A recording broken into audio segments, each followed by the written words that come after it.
Agovirax sukurtas nugalėti peršalimo virusus. Labas, aš esu tėtis Simonas Urbanas ir kviečiu tave kiekvieną antradienį 19 val. Žiūrėti tinklalaidę Tėvai paprastai. Tinklalaidę rasite Tėvų darželio portale www.tevūdarželis.lt, TV3 Play ir tv3.lt, o ketvirtadienio vakarą tuo pačiu metu ir Tėvų darželio YouTube kanale.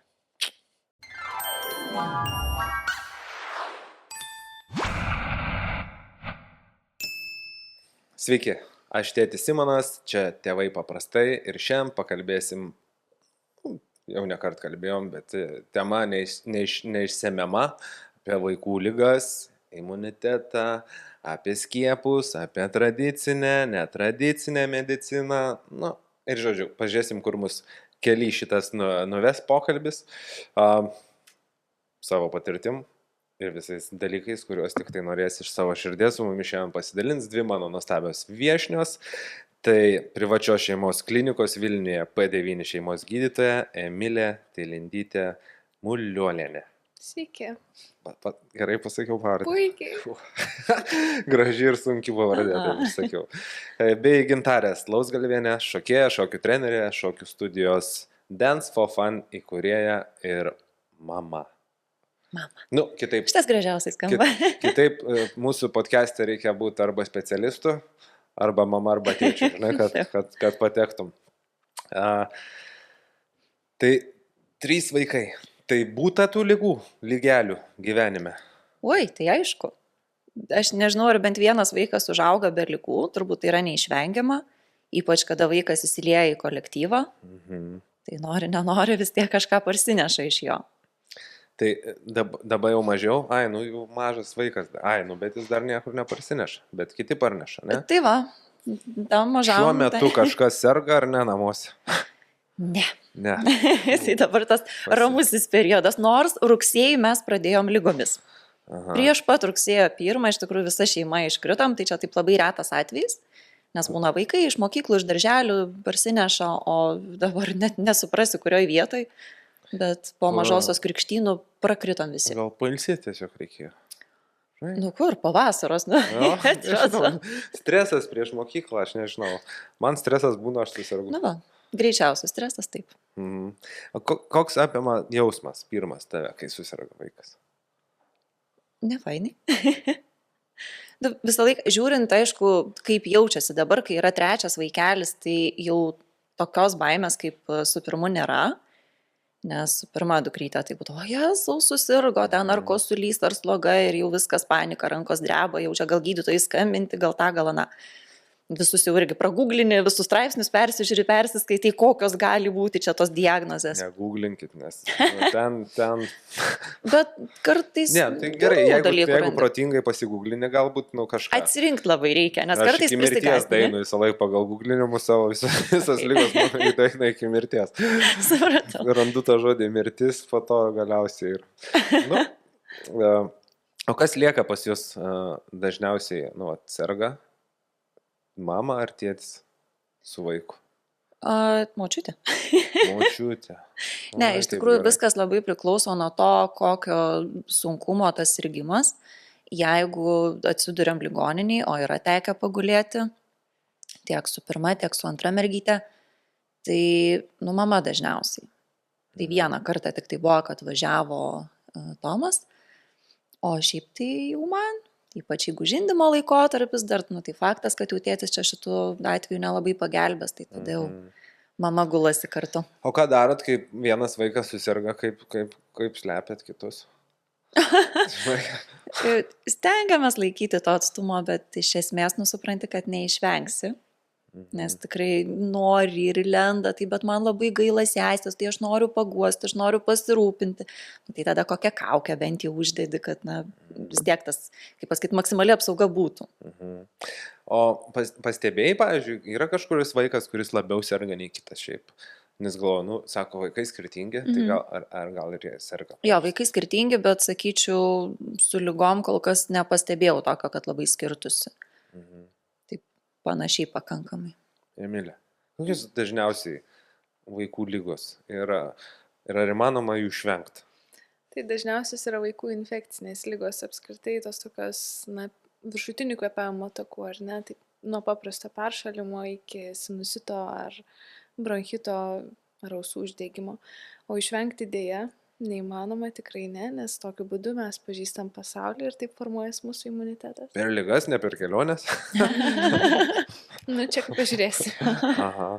O kada tėvam turėtų kilt nerimas, kaip sako, apsirgo, čia kada jau reikia sunerimti ir, neguglinti, ne? Pasiguglinti, bet jau sunerimti ir pasiguglinus, kada jau kreiptis. Iš principo, kai vaikas atrodo labai nesavas, sakykime, šiaip karščiuojantis vaikas, skausmai išgyvenantis vaikas, jisai bus nusiminęs, jo nedomint žaislai ir tai yra normalu. Bet tokiu atveju mes tai tokiai diferenciacijai netgi galime duoti vaistų nuo skausmo ar uždegimo, ibuprofenas ar paracetamolis, tik tai svarbu, kad tai būtų adekvati dozė pagal svorį ir žiūrim. Jeigu gavęs vaistų, vaikas atsipalaiduoja, atgauna savo aktyvumą, toliau žaidžia, noriai valgo, geria, tuštinasi, šlapinasi įprastai, tai tikrai vaiką galima gydyti namuose. Dažniausiai tai mums ir parodo, kad prieš tai stebėta prastesnė ta būklė buvo sąlygota to diskomforto, ar dėl temperatūros, ar dėl skausmo. Ir tai koregavus, viskas susitvarko ir toliau vaiką galima tikrai slaugyti namuose. Dažniausiai būtent taip atrodo virusinės infekcijos. Tuo tarpu, kada tai būna bakterinė infekcija, ko jau mes labiau bijome ir kada reikalingas tas gydytojų įsikišimas, ar antibakteriniai vaistai, tai vaikai tada ir numušus temperatūrą vis tiek yra vangus, gali būti išblyškę, oda gali būti marmuruota. Taip pat atkreipti dėmesį, jeigu vaikas ramybėje labai sparčiai kvėpuoja, ar ne, visas toks, vis tiek tai jau matosi, kad atrodo, negerai. Jeigu atsiranda neaiškus, taigi bėrimas ar atsiranda, ar ne, jeigu mieguistas yra vaikas ir jeigu sumažėja šlapimo kiekis, nors skysčių yra vartojama adekvačiai, tai tuomet galvome apie dehidrataciją ir jau reikėtų skubiau kreiptis pagalbos. O buvo kada kokia alergija? Turi vaikai kam nors alergiją? Ne, kol kas alergijos neišlindusios ir tikiuosi ir nebus. O kaip pastebėti, pavyzdžiui? Vaikas, pavyzdžiui, kad alergiškas kažkam. Alergija vis tiek turi išprovokuoti alergenas, ar ne? Tai mes pastebime kažkokį dėsningumą, kad yra tas provokuojantis veiksnys ir to pasiekoje seka kažkokie simptomai. Tai, sakykime, išvedami lauką, prasideda akių ašarojimas, prasideda sloga arba kosulys. Arba nuvažiuojame savo seną sodybą, kurią lankome tik tais retsykiais ir ten prasideda čiaudulys ir kosulys, ar ne? Čia kalbame, jeigu apie tokius, daugiau įkvepiamus alergenus. Jeigu maisto alergija, tai gali pasireikšti ir virškinamo trakto simptomais, ir paviduriavimu, pavyzdžiui, ir skausmais, ir tas pats bėrimas gali atsirasti, ypač patiem mažiausiam vaikiukam labai dažnai, ir nedaug dievė anafilaksinės reakcijos, tai jau ganėtinai greitai jos pasimato, atsiranda patinimas viso kūno, irgi vėlgi bėrimai. Baisiausia, kad burksta gleivinės, užsispaudžia kvėpavimo takai ir čia jau reikia skubios pagalbos tokiais atvejais. Nes, pavyzdžiui, kaip kokiam bitėm ten alergiškas. Ir galima iš anksčiau sužinoti. Nes ar reikia laukti? Neįgėlus dar. Taip, nes vienam vaikui įgėlė, kitam ir galvoju, nes su vienu ėjau į žygį ir buvom visiškai tokio vietoj, kur nieks. Ir jis ten lipo į medžiotojų namelį ir cukšt. Ir man toksai, ne tai, kad įgėlė, aš pirmąjį galvoju, kad tik aš nieko negalėčiau padaryti, nei aš žinau, kur aš esu. Tai preparatų turbūt net neturi iš esmės. Ar reiktų nešiotis preparatą, pavyzdžiui? Jo. Šiaip apskritai vaistinėlę su savim reikėtų turėti, ypač kai turi mažiukų, nes niekada nežinom, kas atsitiks. Bet, aišku, anafilaksijos, sakykime, esant rizikai, jeigu prieš tai nebuvo susidurta su alergijų, tai nelabai ryšys nešiotis kokį epipeną ir tą patį adrenaliną, tu be receptų to negausi. Vis tiek būna dokumentuotos tos reakcijos, bet su alergijom vėlgi, tai nėra taip, kad žmogiukas gimsta su savo alergijų kažkokiu maišeliu. Ir tik po pirmo kontakto mes sužinosim ir kad po pirmo kontakto galima atsipalaiduoti dėja, bet alergijos jūs gali bet kada gyvenime išlysti. Anksčiau ir vėliau, kada imunitetas nusprendžia, kad tas alergenas yra, kaip pasakyti, kad ta išorės medžiaga yra būtent alergenas ir kada ta imuniteto tas atsakas yra pernelyg stiprus, neadekvatus tam kontaktui. Tai ir suaugusiam gali bet kada, bet kas, kur atrodė. Bet, pavyzdžiui, gali būti, kad nebuvai ir po to tapai alergija, ne? riešutus valgiai savo, ten buvo pilnom burnom ir Ir po staiga to alergiškas. Nu, maisto alergijos jos ganėtinai anksti išlenda, Aha. pasireiškia, bet dalis jų paskui ir praeina. Tai, bet jo, žinokit, atsiranda Mhm. su laiku tikrai gali. O yra kažkokios sezoninės, pavyzdžiui, lygos? Nu, labiau. Ten, pavyzdžiui, vasara, ten vienaip, rudenį kitaip ir va, mes šaltojų laikų dabar. Šioks toks sezoniškumas tikrai yra. Tai, na, sakykime, vasaros metu daugiau galime stebėti enterovirusų, kurie gali sukelti ir viršutinių kvėpavimo takų infekcijų simptomus, bet gali duoti, na, žinoma, ir paviduriavimus. Ypatingai vasaros metu, kadangi tiesiog keliauja žmonės daugiau ir, na, ta visa tokia veikla yra, kur ir tą pačią rankų higieną gali būti sunku užtikrinti, atsiranda daugiau laisvo laiko ir ypatingai vaikam nelabai išeina taip sužiūrėti juos kitą kartą. Na, ankstyvą rudenį, ankstyvą pavasarį padaugėja rotavirusų, norovirusų irgi tokia vat O taip.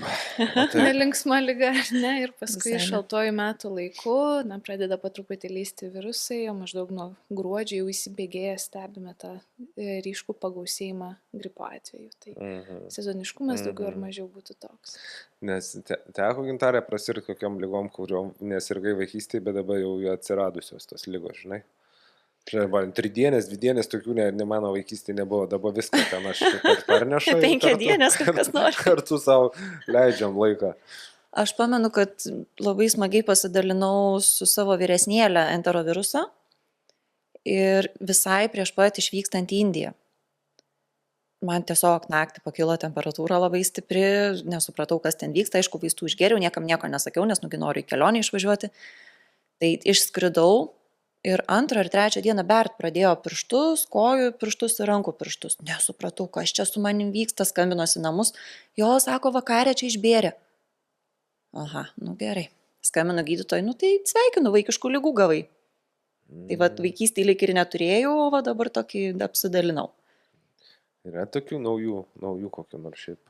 Čia nieko Nieko galbūt naujo. labai naujo, na, čia tokia, kaip sako anglai, hand, foot, mouth disease, kai yra būtent delniukai, padukai ir burnoje irgi galima pastebėti bėrimo elementų. Labai išgąsdina tėvelius, yra tikrai, kai skambina bėrimas, nežinau ką daryti. Na, iš principo nieko, virusinė infekcija, jeigu tik vaikas linksmas, smagus, geras kyščius nori, galima gydytis namie. Tas skirtumas čia, kai tėvai tik tai, o, panika ar ne, bėrimas ir Nu. temperatūra, o gydytojai viskas gerai, viskas Tai ramiai. čia žiūrint, koks bėrimas, kiti bėrimai jau būna Na, taip. gydytos pamato ir ten irgi širdis. Kodėl anksčiau nesikreipėt, ar nebūna? Nu, šitų stengiamės nesakyti. Nes čia dar didesnis stresas, ne? Tada gali pradėti save kaltinti, nu jeigu apdrūk ir aš čia aš nesilankiau. Taip, taip. anksčiau, ne?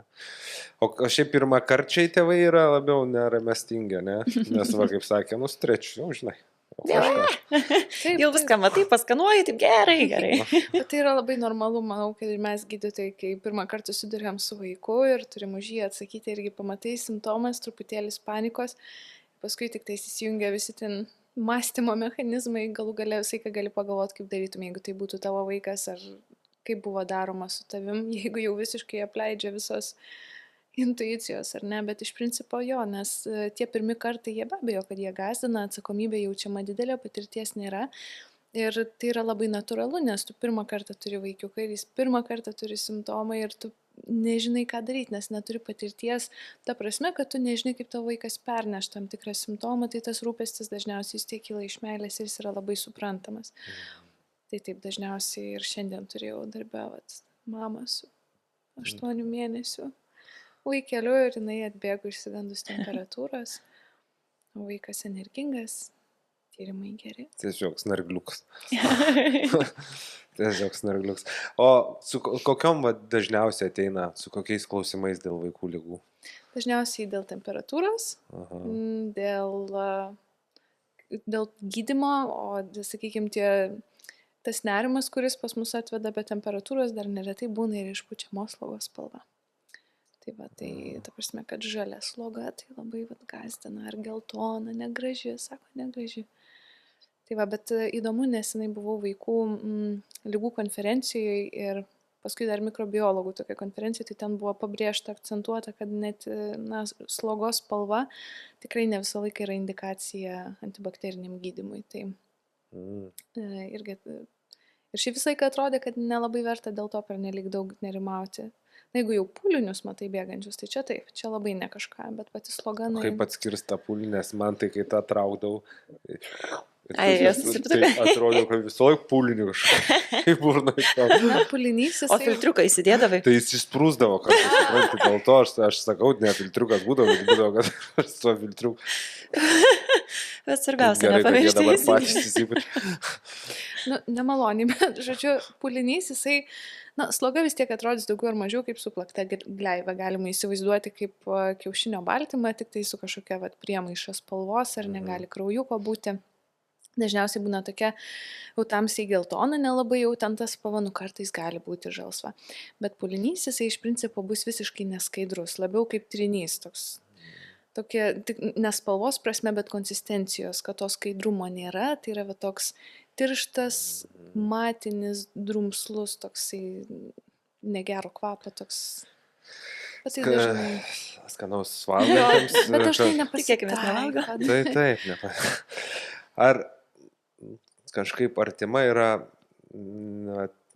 netradicinė medicina kokia nors?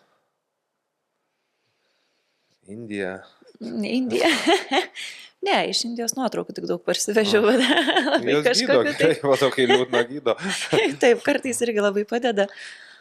Ne, iš esmės pas mus nebent senelis labai mėgsta atvažiuoti ir visokiais tais akupresūros, tais taškais pažaisti.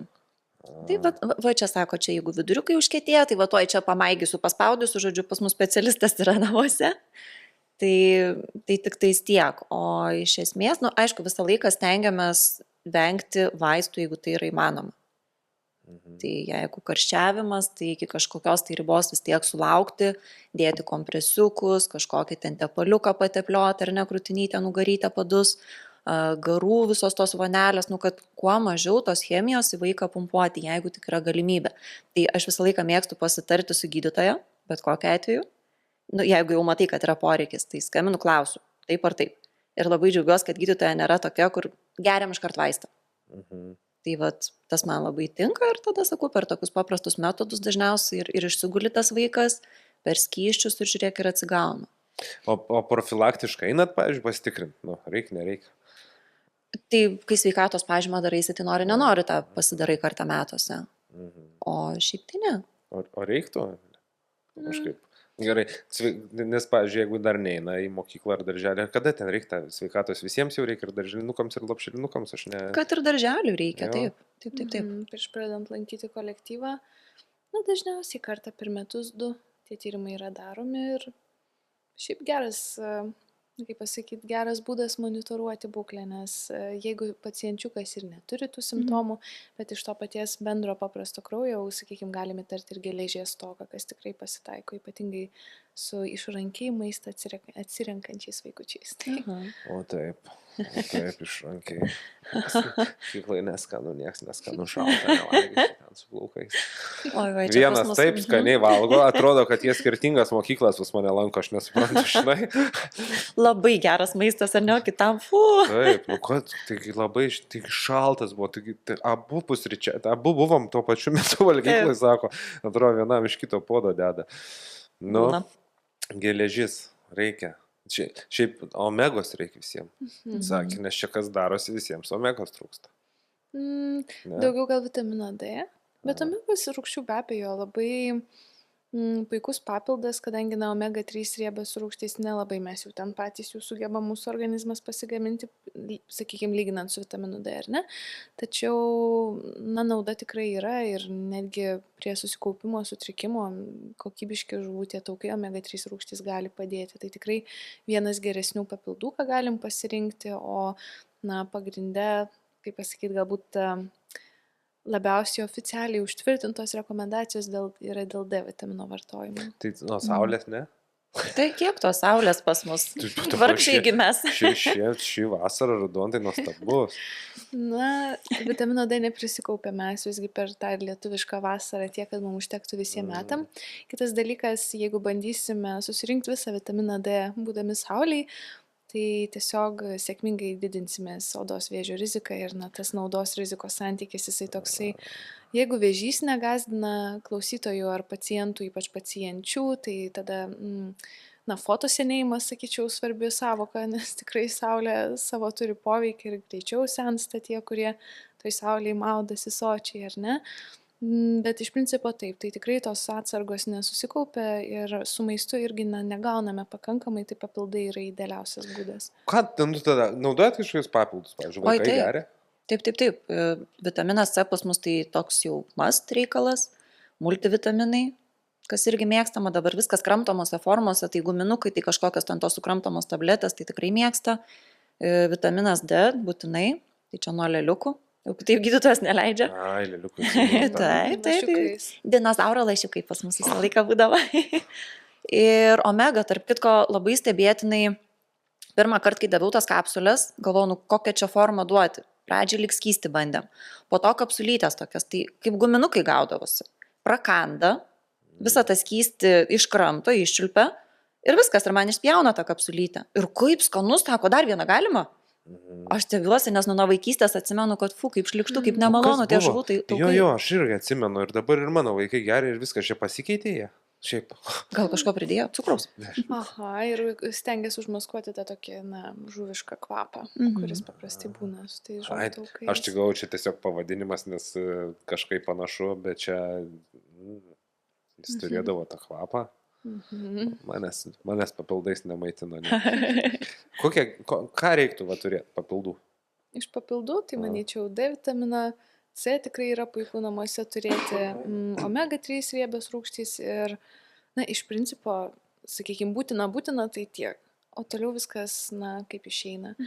Nes iš tikrųjų nemažai, jeigu subalansuota ta mityba, tai nemažai mes tų vitaminų ir gaunam.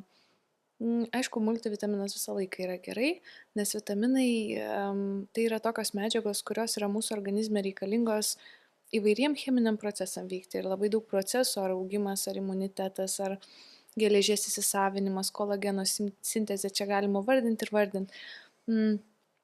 Vitaminai dalyvauja ir jie yra reikalinga dalis, kad tas procesas sėkmingai vyktų, tai vartoti tikrai visą laiką yra gerai, tik aš visą laiką gal šiek tiek, ne tiek skeptiška, kiek per mažai entuziastinga dėl to, nes kartais marketingas tų papildų būna labai didelis ir neretai žmonės kreipiasi ir sako, kurie papildai geresni, ką man rinktis. Ir iš tikrųjų sunku patarti, nes daugiau ar mažiau, jie visi yra sutverti taip, sukurti, kad jie būtų įsisavinami ir kad pacientas gautų jau tą naudą kažkokią, ar ne? Čia kaip probiotikai galima rasti už labai daug pinigų ir galima rasti jogurto kapsulės už porą eurų. Tai va, tai neskubu skatinti žmonių, pacientų, kad tai yra kažkokia panacėja, tiesiog, kad nebūtų bereikalingai švaistomi pinigai. Tai tiesiog pacientas, manau, yra kiekvienas laisvas rinktis, ką jam patogiausia suvartoti, nes vieni papildai skirtingų spalvų, viena tabletė ryte, 2 vakare, kitas nesugebės tiek sugerti, kitam galbūt patinka vieną piliulę išgerti ir viskas, bet pavartoti tikrai naudinga. Reikia pastovi šiaip, ar kažkokį, pavyzdžiui, turėtų, pavarai ten mėnesį ir po to, ar turėtų tokį, įprotį ir visą laiką tai daryti. Ir... Kalbant apie tuos būtinus, sakykime, vitaminą D, tai jisai ganėtinai griežtai, jau mažiukams tos rekomendacijos nuo 400 tarptautinių vienetų ir ten skaičiuoja lašiukus tėveliai, paskui pasidarome tyrimus ir žiūrime, kiek vaikiukas turi. Tai, patys mūsų mažiausiai pacientai tikrai turi tą riziką perdozavimo, būtent vitamino D, dėl to tikrai jų vartojimas turi būti su gydytojo priežiūra. Ką, manau, tikrai puikiai atsimenat ir teko išgyventi, ar ne? Tai būtent šitaip, augant ir kuo vyresnis pacientas, paauglys suaugęs, tai jau tikrai tuo perdozavimu nekvepia ir negresia. Bokalas namie. Nebent vitaminas D bus vartojamas keliom 10 000 vienetų kiekvieną dieną. Bet kad būtų kelios dešimtys tų tarptautinių vienetų, tai, tai būna jau receptiniai tie papildai. Tai va, tai žodžiu, kada nustatome trūkumą, Tai tai padarome atlikdami tyrimą, turime įsivertinti paciento amžių, svorį ar ne ir tą trūkumą, kiek jisai gilus ir pagal tai mes parenkam tinkamą vitamino D dozę. Tai ir paskui vartojam taip 3 mėnesius, toks kursas, tada kartojam tyrimą ir vertinam efektyvumą. Ir tos galimos išeitys įvairios, galbūt reikės nutraukti, galbūt reikės tą pertrauką padaryti ar ne, galbūt reikės toliau tęsti vartoti, o galbūt netgi reikės padidinti dozę. Na, o su kitais papildais, tai iš 1 mėnesio daug naudos negausim, dažniausiai vis tiek būna, sakoma, na, bent 3 mėnesiai, kad kažkokį efektą pajaustumėm. Bet gerti visiškai visus ištisus metus, turiu prisipažinti, nesu susidūrus dar nei su vienu tokiu ištikimu papildams pacientu. Nu, mes ištikimi. O jūs ištikimi, nu va. Ganėtinai. Ne, negaliu sakyti, kad jau taip kiekvieną dieną tikrai būna tokių dienų, kad kažkur suskubėjai ir neišgeriam šiandieną. Bet tikrai stengiamės palaikyti tą tokią rutiną. Gal čia, aišku, ir sportas labai mūsų išmokinęs yra, tai mūsų su Tomu patys labai daug vartodavom tų papildų, nes, nu, iš tikrųjų daug išprakaituoji, daug tos energijos ištaškai ir atstatyti ją reikia, o su maistu visko nesurankiai. Tai ir vaikam lygiai tą patį diegiam, bet, pavyzdžiui, norėjau paklausti apie probiotikus užsiminėt. Jie ar tik tais tam tikrų atvejų, ar irgi galėtų eiti į tą būtinąją vaistinėlę? Nes probiotikai šiaip yra gan svarbus dalykas tam pačiam imunitetui. Taip, sutinku. Na, probiotikai dabar ir mokslinėje literatūroje yra apskritai daug nagrinėjami ir iš gerų pusių, ir netgi iš blogų, kas nustebino vieną antraštę pamačius. Iš principo, na, daug dėmesio dabar yra skiriama netgi tokiam vadinamam smegenų žarnyno ryšiui. Ir, na, pati esmė yra ta, kad nuo to, kiek yra įvairi tavo mikroflora žarnyno, kiek daug tu ten turi tų gerųjų bakterijų ar ne, ir kokia didelė įvairovė, nuo to labai daug vėlgi priklauso tos sveikatos. Kitas dalykas ir imunitetas, ypatingai kai šnekam apie pačius mažiausius, irgi šiek tiek, na gal ne šiek tiek, bet irgi priklauso nuo sveikos žarnyno floros ar ne, ir galų gale tokių ligų kaip žarnyno vėžys prevencija irgi yra labai svarbu, vat, būtent ta mikroflora. Ir dėja visgi su civilizacija ta mūsų mityba neužtikrina tos įvairovės, nei skaidulų, nei maistinių medžiagų, kad ta mikroflora būtų įvairi. O kitas dalykas tikrai šiais laikais, na čia gal 10-mečius trunkanti problema, kai auga kartos suaugusių galvojančių, kad antibiotikas yra panacėja. Ir dažnai, ypatingai jeigu vaikai dažnai susiduria su antibiotikais nuo mažo amžiaus ir daug tų epizodų, na, tikrai skursta ta žarnyno mikroflora ir atsitinka bėdų. Tai, na, pavyzdžiui, pavartojus antibakterinių vaistų kursą gali atsirasti viduriavimas, ar ne? Tai taip, turėti probiotikų tokiu atveju yra puiku. Bet prie antibiotikų juk visą laiką rekomenduoja ir jau paskiria, netgi vaistinė jau tikrai labai kažkaip draugiškai. Taip, tos tetos.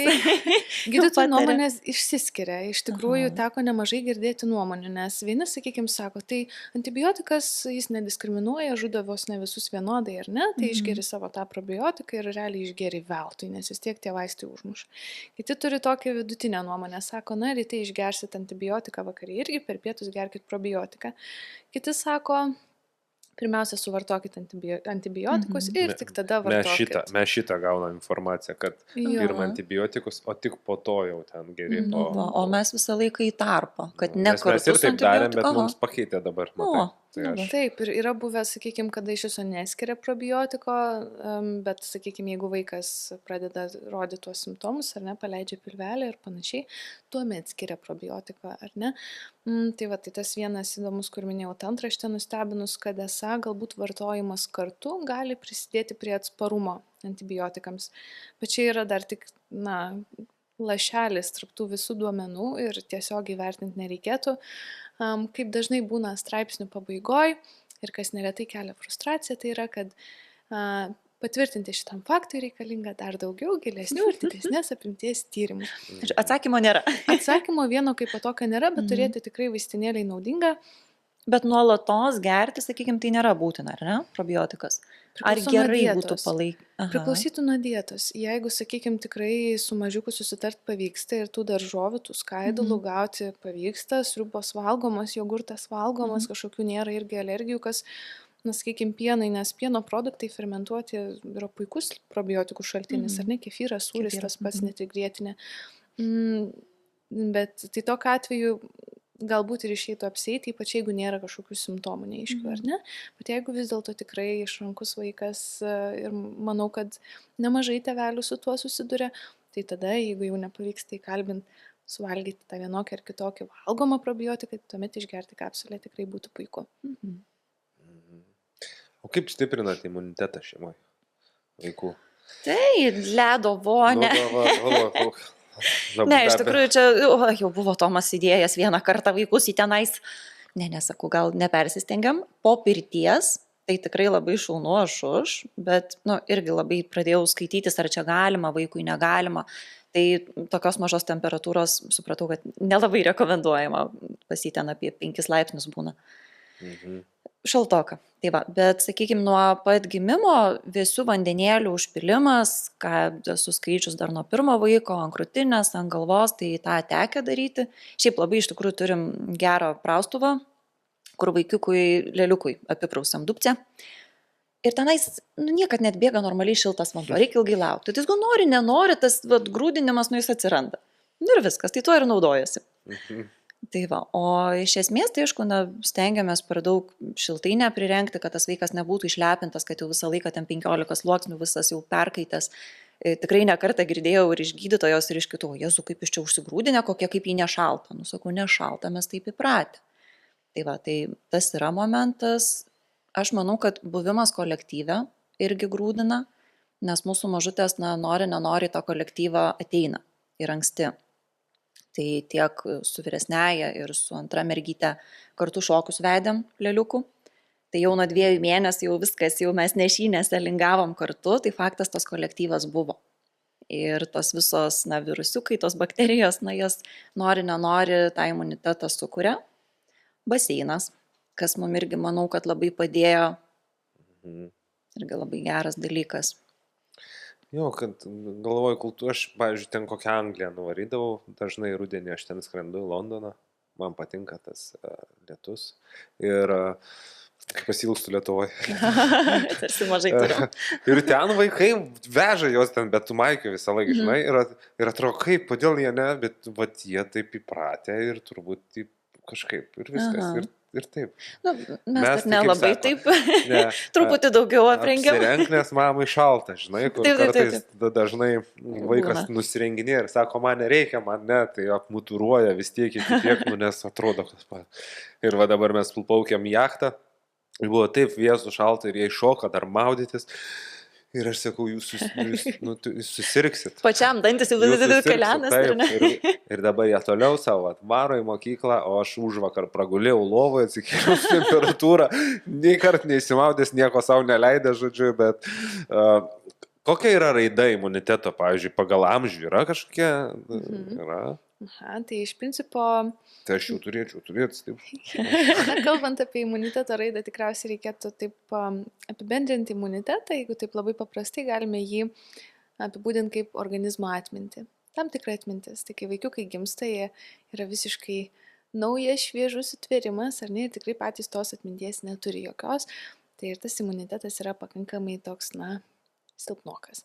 Dėl to ne veltui tos rekomendacijos yra pačių mažiausių naujagimių, niekur labai jau nevežioti, prigrasinti visus giminaičius, jokių bučinių, jokių nesąmonių. Mes asocialūs, gerai. Štai iškirpkit, prašau. Jo, tai... jo pasimečiau. Apibendrinant imunitetą. Taip apibendrinant imunitetas yra kaip organizmo atmintis. Taigi mes vaikiukas visiškai šviežias, mažas, naujas sutvėrimas, jis tos atminties neturi. Kažkiek mamos atminties jisai gali gauti per pieną ir tai apsaugo. Ir, sakykime, tie patys pirmie iššūkiai imuniniai sistemai, jau kaip vystytis tai atminčiai, tai be abejo yra tie pirmų parų, pirmų dienų skiepai. O paskui, kiek susiduria su artimųjų lygomis, tiek susirga.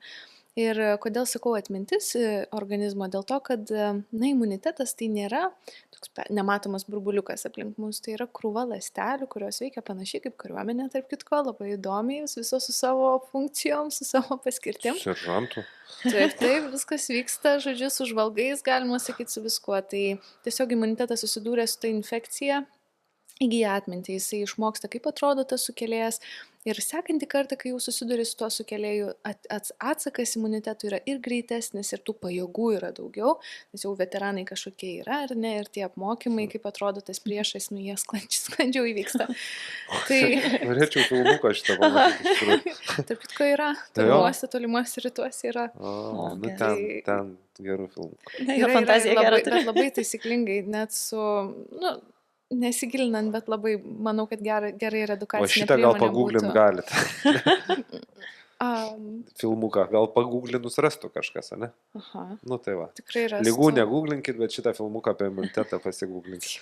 Tikrai galima, jis tikrai labai neblogas ir labai, nu, gražiai net parodo tam tikras kiekviena liga ar netgi vėžys, kaip atsiranda, labai įdomu. Žodžiu, tai va, paskui pirmie iššūkiai, kaip labai teisingai sakė, tai yra išėjimas į kolektyvą. Nes išeini į kolektyvą, atminties turi tiek, kiek turi, kiek sirgo tavo aplinkiniai ir staiga susidūrei su vienokiu rinovirusu, su kitokiu, visokie koronavirusai, adenovirusai, enterovirusai. Vardink. Ir dėl to neretai tėveliai sako 2 dienos darželį, 2 savaitės namie.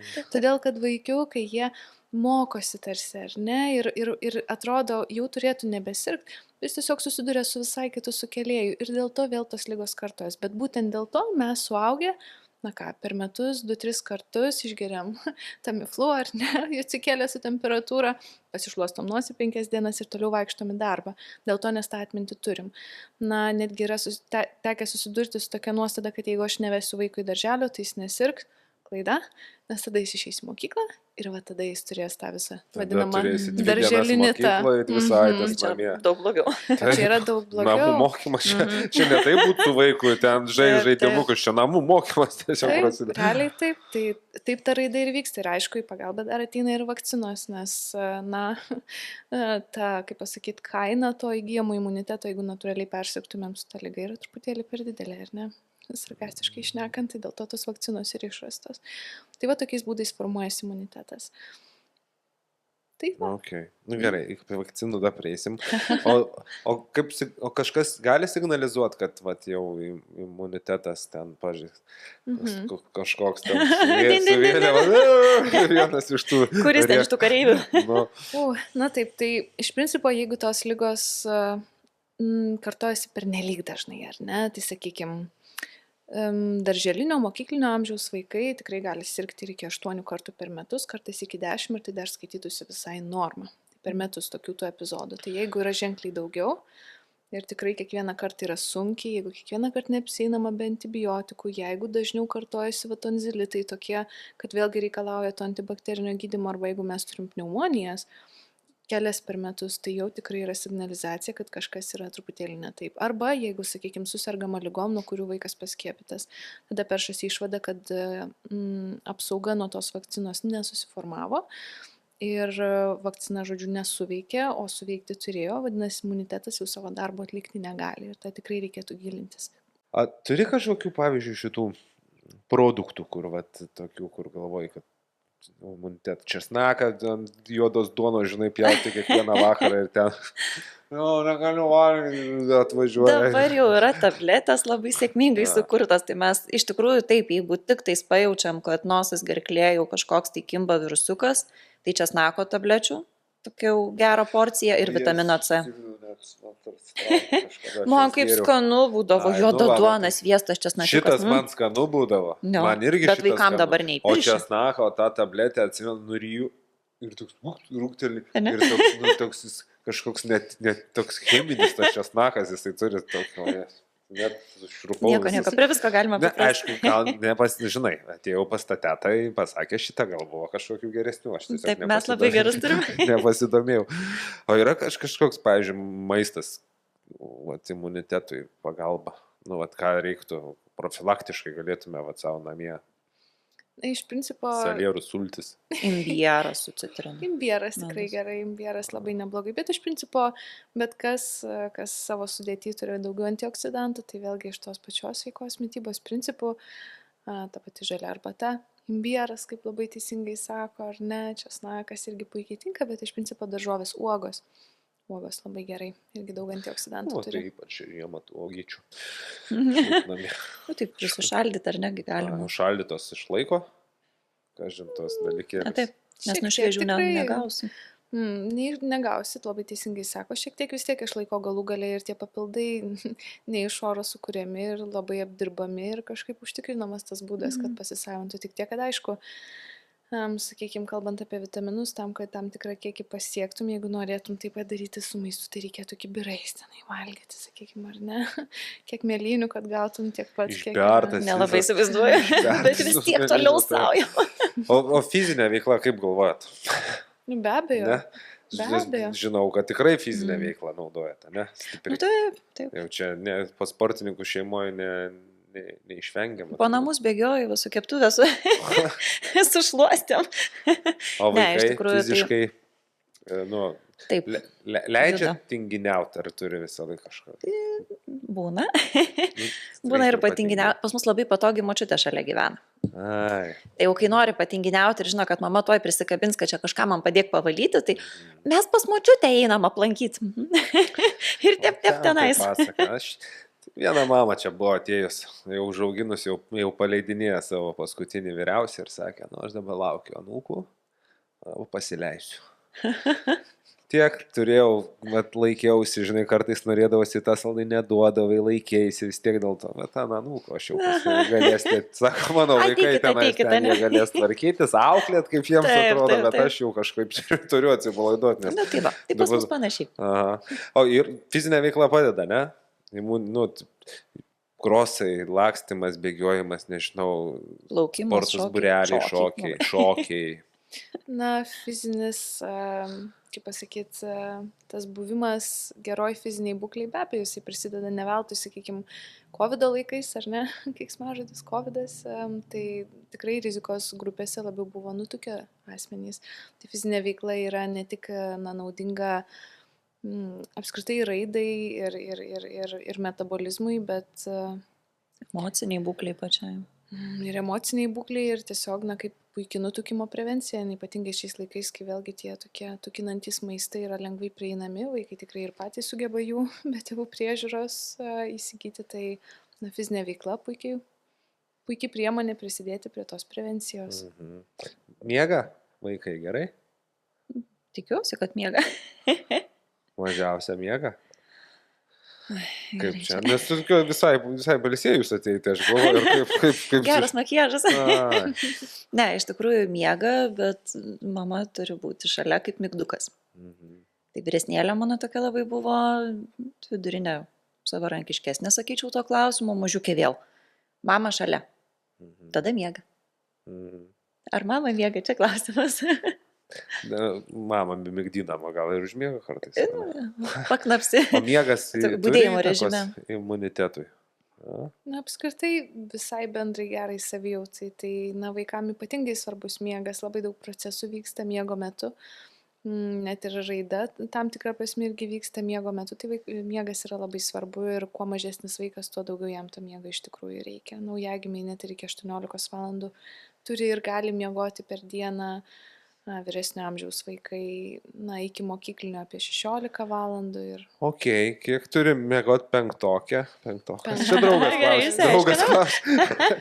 Penktokas nuo 9 iki 10-12 valandų per parą. Tai kokį po pietuką pamiegoti būtų nieko. Ankstyti miegoti.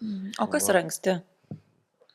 Būtų labai gerai kažkaip jau iki 9 jau gulėti lovytėj. O vat klausimas, 9 gulėt lovytėj, ar 9 jau turi būti užmigęs vaikas? Priklausomai nuo to, kaip ilgai migdosi vaikas, nes jeigu 9 tik prasideda visas tas aš atsigulu, einu tada sakyti, kad aš nesigulsiu, tada mane vėl paguldo, tada aš einu parėkti, kad aš nesigulsiu, tai reikėtų, aišku, tą procesą, tą kažkokią rutiną miego pradėti anksčiau. Bet aš tai irgi pati atsimenu, kai 8:30 ateina tėtis ir griežtai sako, 8:30, eikit praustis. Tai, kiekvieną vakarą ir visai, kai ateina ir tu kažką žaidži arba laužai, tai visai, kad reikia greit paslėpti. Atsimenu, kai buvo sulaužęs koją. Tau koją sulaužęs? Ne. Kai buvo susilaužęs koją, atėjo su ramentais, tai būdavo labai gerai, nes tu girdi, kad jis ateina, viską paslėpia ir tą 8:30, einam praustis, gerai. Tai jo, tai ta rutina, kažkoks tas įvedimas į miegelį, tada gali vykti anksčiau. Aš atradau, kad skaitau knygą vaikams Ir kol skaitydavau tokias labai vaikiškas, tai jos tiesiog ir prasiskaitydavo. Dabar turim tokią rimtesnės knygas, tai mano vyriausia, kaip ir jai, labai patinka viskas, o tų smegenėlės ne viską ten išneša, dėl to jos greitai nulūž. Tai man yra labai gerai. Aš 20 minučių skaitau, tai vyresnėliai dar 20 dalydu, bet jie dada užmiega, aš juos išnešioju visus ir man tai ir galvoju, nes jie nori, kad skaityčiau ir tada nėra to, kur lakstom, ten nemiega, kalbas, ten, žinai, kažką ir toks atrodo. Ir galvoju, man panešiot, jau vieną gal sunku neš, bet vis tiek dar galvoju. Bet klauso iki galo vyresnėlė, ne? Jo, vyresnė dar, jinai sakau, ir dar nedaug dievės suklysi kažkur. Aš negaliu, sakau, jie miega, jau rytoj mes skaitysime. Ir tada kita diena prasideda, aš tiems turiu papasakoti, kas buvo, nes jie nelabai atsimena iš viso, aš papasakoju, bet viskas greitai, vėl mes tą patį darom. Bet kaip, dabar, vasarą praėjo viskas užmaršty, bet ateis kita. Kaip vasarą tos vaikus 8:30 nuvest? Ta prasme, pas mus įsidarko šitas ir mes, tipo, nuo rudens jau ten grįžinėjom ir ten grįžom. Bet ar tu vis tiek turi 8:30? Man tai tas, kai aš dar bandydavau, bet tada kieme ten tie vaikai, pavyzdžiui, laksto kažkokie ir ten mes... Taip, nenulaikysi. Kodėl mes miekam, kai ten... Už ką ta bausmė? Greitai 11 gali būti, aš žvaigždžių šiemet dar nemačiau, sako. Ir po to, kaip užmigto šviesoj, aišku, mes užuolaidų neturėjom, čia gal mūsų problema, bet vis tiek išlaikyti. Na, jeigu visos šeimos šiek tiek tą rutiną pasistumia, ar ne, jau nereikia į mokyklą, arba ypatingai, jeigu vaikai lieka su seneliais, tą 1 valandą taip pajudinti galima, bet tiesiog, kaip pasakyti, pavėlinus vis tiek tą atsigulimo laiką, turi tada vaikas turėti galimybę tiesiog pamiegoti ilgiau. Kodėl nemiega? Štai, kur atrodo savaitgalį, tada leidi ten penktadienio filmukas, dar kažkas vėliau ir jau šeštadienį jau pamiegosim ilgiau. Atsikėlė anksčiau nei į mokyklą. Bet čia turbūt tas, kad, žinai, gaila laiko, gaila laisvalaikio ir tu turi, bus, nes tu turi išnaudoti. Tik žaidimai laukia. Taip, kažką reikia padaryti, išnaudoti. Keliaujat su vaikais?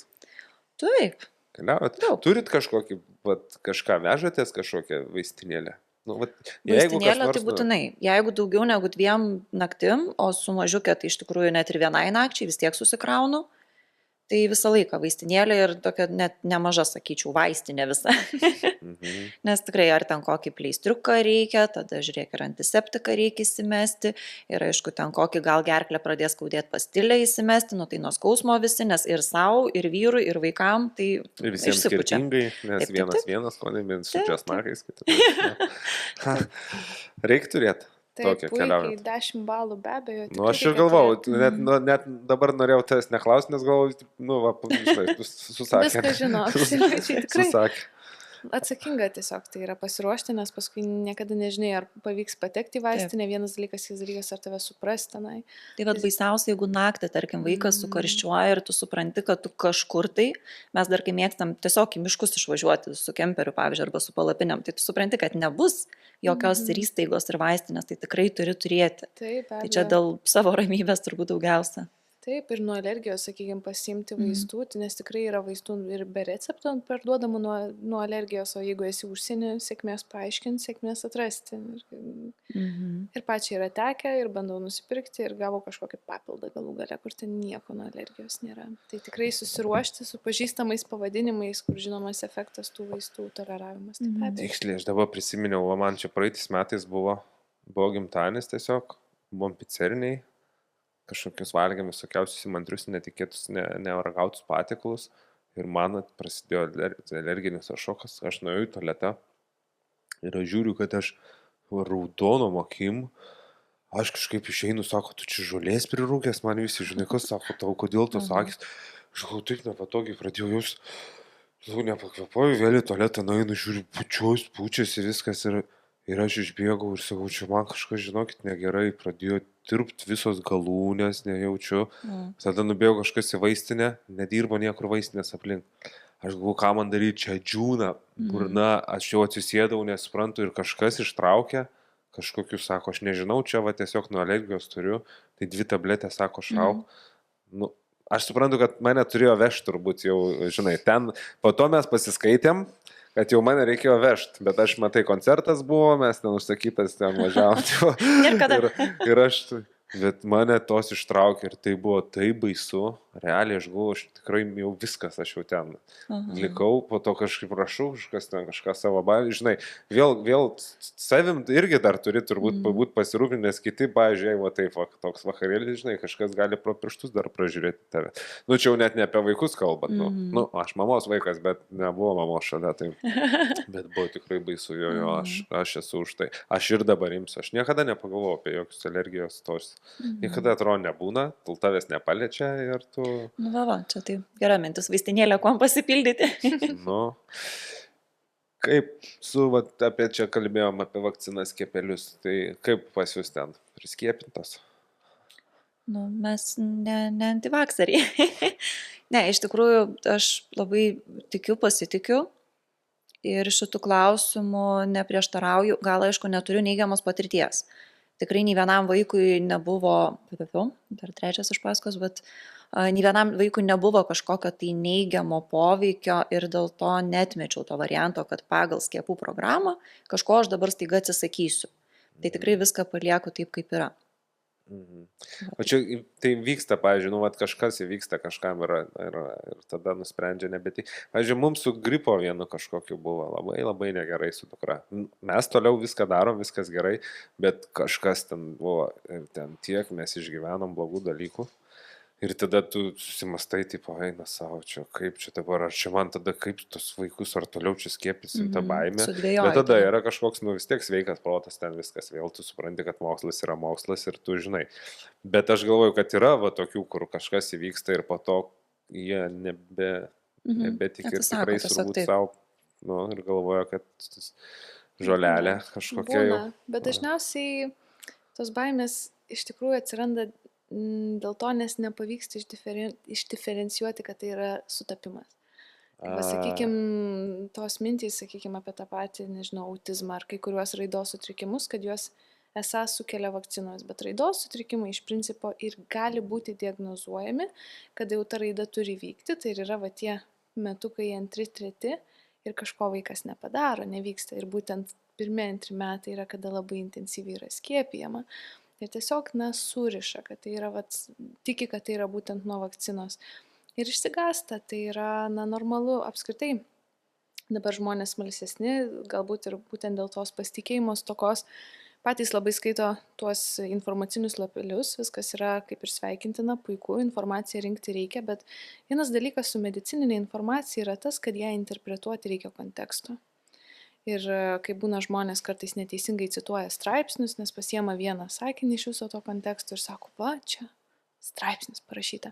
O iš tikrųjų, jeigu prieitum prie išvadų, gerai paanalizuotum, kartais ir straipsniui nelygus, tie tyrimo metodai ar neskiriasi, tai tas vienas sakinys prieš visą tą išvadą gali būti viskas labai skirtinga.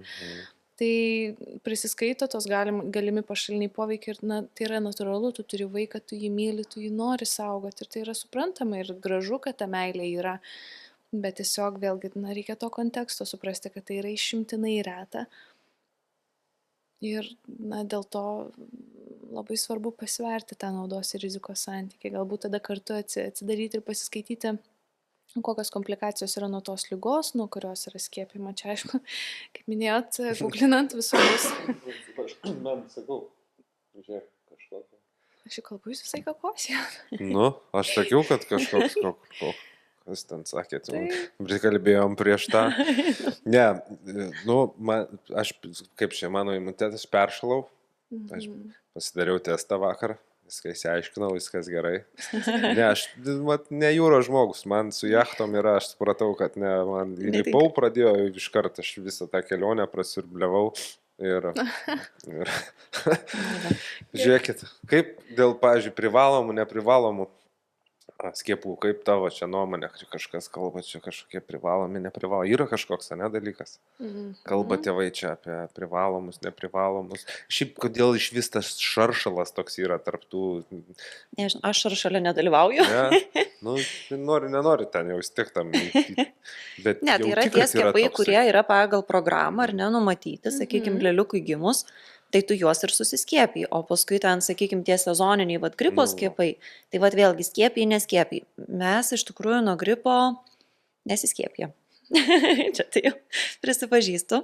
Ir beje, nesiskiepijam ir aš su trečiaja, kada pradėjau lauktis, labai rimtai susirgau gripu, kuris baigėsi pneumonija. Tai ir man tada plaučių uždegimas. Ir mane labai pabarė, jau kai aš į klinikas nuvažiavau, tai kaip jūs nepasiskiepijot, kaip jūs drįsot maždaug. O aš realiai susirgau ir galima sakyti, ant dienų tik tais pasidariau testą, kad laukiausi. Tai faktas, kad net nebuvo tokių minčių. Taip, numatyti. Na gaila, kai yra, pasakyti, per nelyg griežtas tonas, nežinant, neįsigilinus į tą situaciją, nes tada kyla iš paciento didelis pasipriešinimas ir nuoskauda šiaip atsiranda. Tikiu, kad nebuvo labai malonu ir kad galėjo būti ir liūdna ir skaudu. Bet gripo, tarp kitko, vakcina dažniausiai taip ir būna, kad jeigu nesam susidūrę su ta liga, jinai neatrodo tokia baisi, nes aš nesirgau. Ir šiaip daug kas nesiskiepė, tai tas viskas yra tvarkoj, o aišku, galbūt planuojant nėštumą būtų naudinga, bet vėlgi, tu gali planuoti, gali neplanuoti, o įsimai ir atsitinka. Bet būtent, gripo, konkrečiai apie gripą šnekant, tai stipriai žmonės paguldo į lovą su 40 temperatūra, didelis skausmai ir paskui jau nekyla klausimų ir sekančiai sezonai skiepės. Bet būna žmonių, kurie pragyvena beveik visą gyvenimą, niekada nesusirgę. Tai, kalbant apie privalomus, neprivalomus, manau, kad reikėtų labai atsižvelgti į tą visą būklę. Tai privalomi, tai be abejo, ne veltui privalomi. Dažnai, kas nemėgsta skiepų, bando ieškoti kažkokių sąmokslo teorijų, bet turint omeny, kaip sunku gauti finansavimą iš valstybės kažkam ar ne.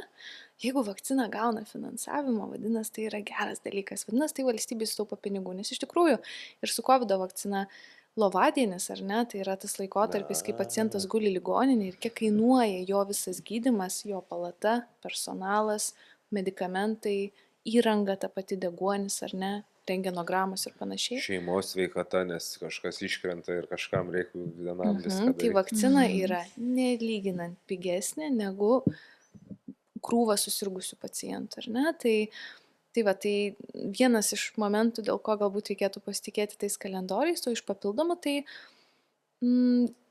sakykime, gripo vakcina ir negalima būtų skiepyti tų, kas yra alergiški kiaušiniui.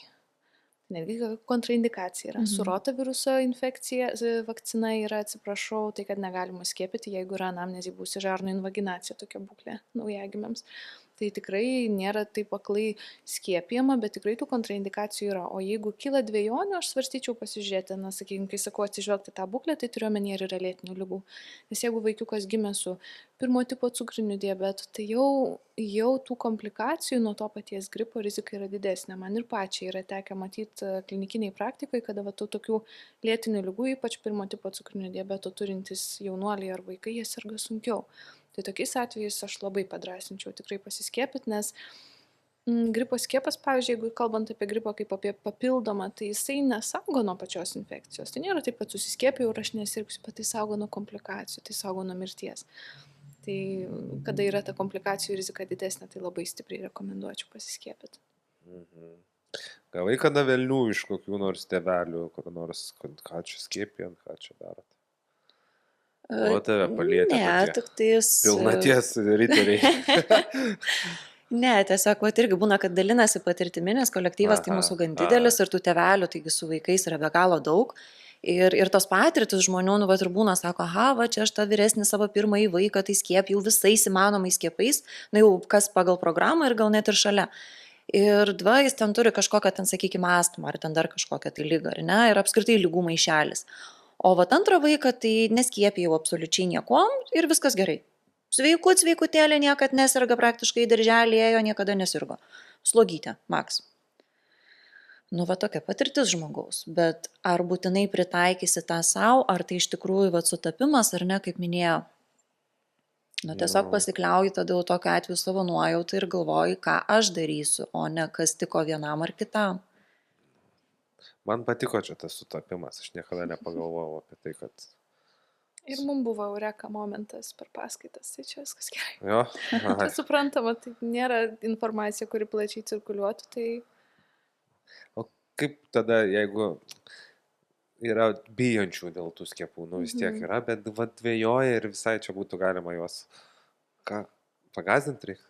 Nesuprasti, išklausyti, pradžio išklausyti, nes nežinodamas, kas konkrečiai sukelia tą rezistenciją iš pacientų, tu nelabai gali tikslingai patarti. Tai išklausyti, kas būtent neramina. Tai tų priežasčių yra įvairių. Viena įdomesnių, kurių teko girdėti, pavyzdžiui, nenorėjo rotaviruso vakcinos, nes nusprendė, kad ir taip yra labai užsiėmę ir kadangi po tos vakcinos tikrai neretai gali vaikiukas kiščiau pasituštinti, tai vad, kad nespės viską nusišluostyti. Tai gerai, kad su kaukėm sėdėjom, nes žandikaulis atvipęs buvo. Na, bet nieko, ir renkasi jie tą riziką patys, na tai tada tiek ir tai išeina pasakyti, na tai stenkitės tada saugot nuo to rotaviruso, ką daugiau tu gali patarti žmogui, ar ne? Bet iš principo, jeigu vat, yra tas nerimas dėl kažkokių konkrečių sutrikimų, tai tu gali čia pat rasti skaičius, rizikas, paaiškinti pacientui, palyginti tas tikimybės, į ką atkreipti dėmesį.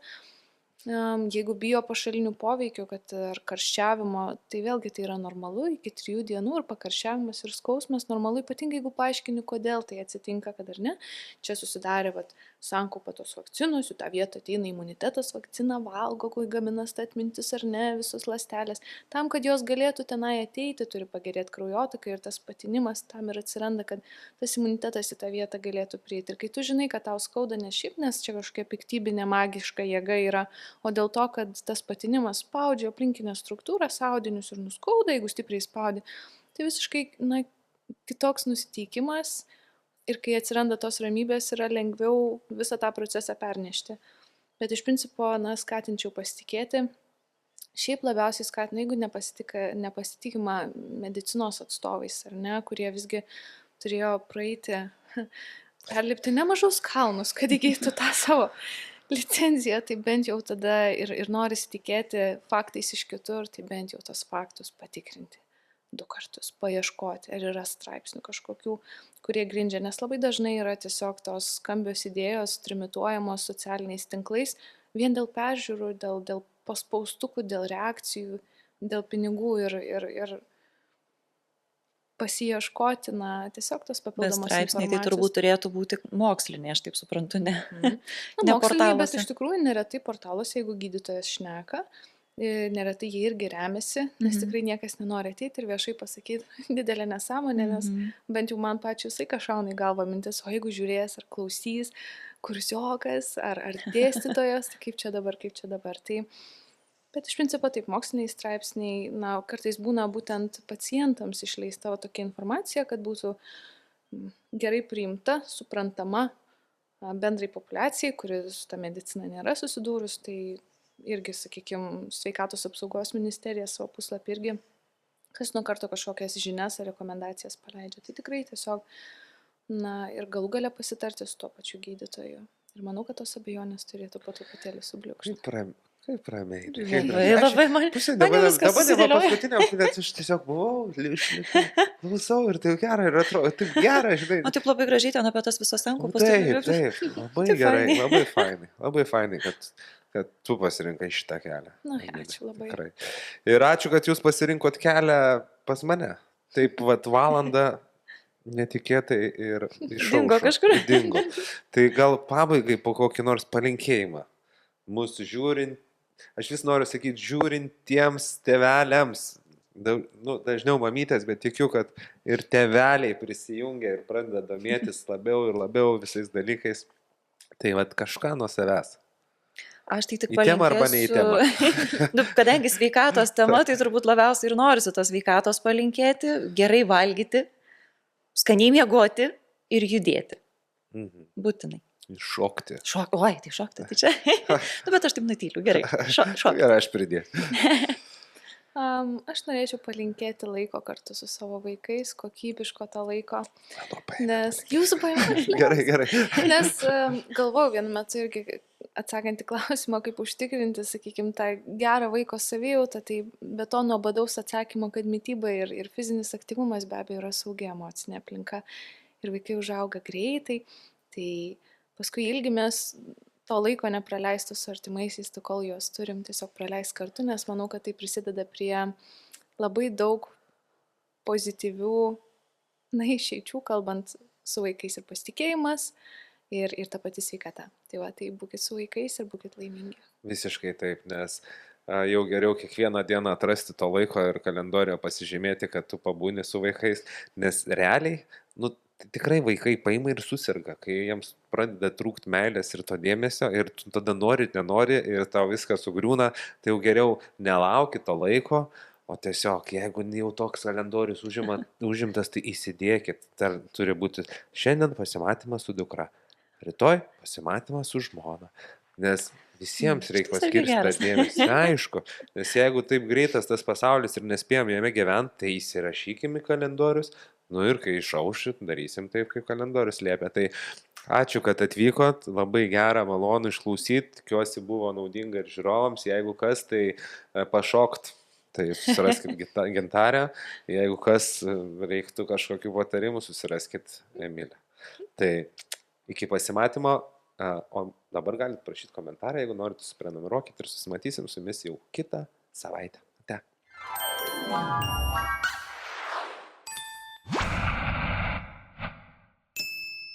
Agovirax sukurtas nugalėti peršalimo virusus.